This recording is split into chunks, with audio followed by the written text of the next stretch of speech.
Alright guys, welcome back to the channel. So Victor James Osimhen saved us from what would have been a humiliation for the team, by getting the late equalizer in the 81 minutes to cancel out Mohamed Tijani's goal early on in the match. Of course, this isn't the result that we wanted.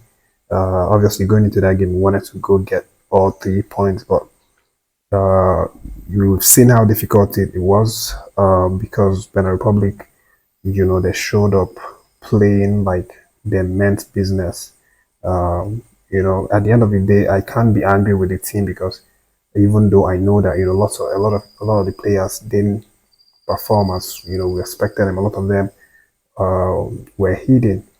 But again, you have to give kudos to this Benin Republic side for going all out, trying to get something out of the match. And uh, another factor that actually would have or that made us not to really put a lot of effort in this game, in my opinion, is the fact that before that game, the boys already knew that they had qualified.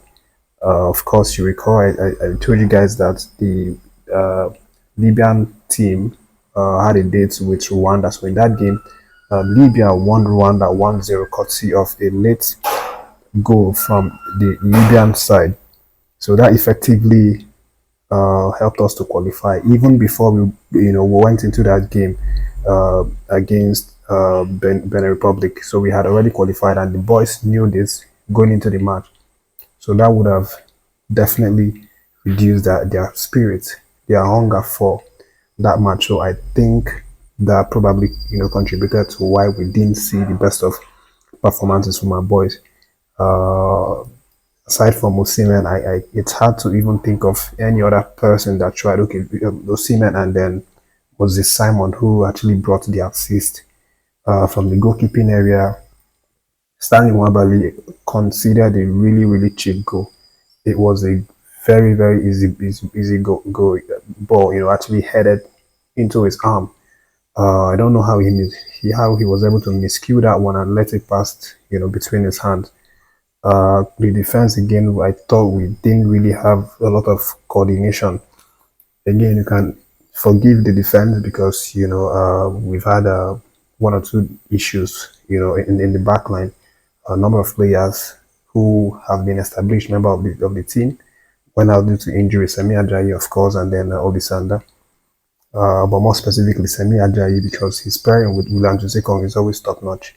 And then we saw the introduction of Gabriel Osho, who, of course, is still inexperienced with the team. But again, I felt that he tried his best for starters, but we could see that defense was shaking. The midfield again, I thought we were better in midfield than we were in the defense, but ultimately we were not getting the passes, to the attack. We were not having the midfielders feeding the passes to Victor Osimhen. Victor Osimhen, he's a very, very little striker. If you watch the way he plays, if you watch the way he makes runs and the way he tries to affect the game whenever that ball is within the 6 yard box of the opposition side. The only problem was that he wasn't getting enough of the passes. Sometimes he even had to come back, come deep to try and play the ball up to attacking areas. But at the end, he got that perfect crossing from Moses Simon to equalize the game for us. And I did mention that he was, about to equal the record of Segun Odegbami, the Super Eagles great, and he obviously did that today. Right now, he has 23 goals, in total for the Nigerian Super Eagles, equaling the legend of the Super Eagles, Segun Odegbami, the Mathematica, as is known, by his nickname.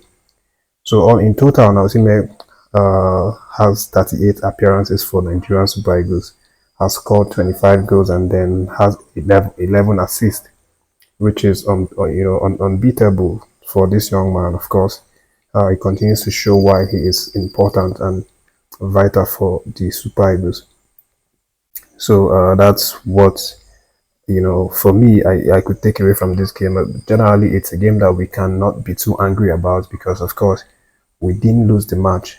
At the end of the day, we are coming home with a draw, which is obviously very, very good. And Coach Osimhen, EGUAVOEN, I'm sure is going to be delighted because he's still playing unbeaten, since the duration that he has taken up the job. He hasn't lost any game, so it's definitely something that's going to, give him all the morale to keep pushing. And again, the next thing for the boys right now is that they're going to return back to Nigeria for the second, for the final fixture, in the match week 6 of the African Cup of Nations qualifiers ones, and that game is going to be played as usual in the Uyo Stadium, Gossip Babio Stadium, and of course it's going to be against Rwanda, who are the guys that we have we have a return leg with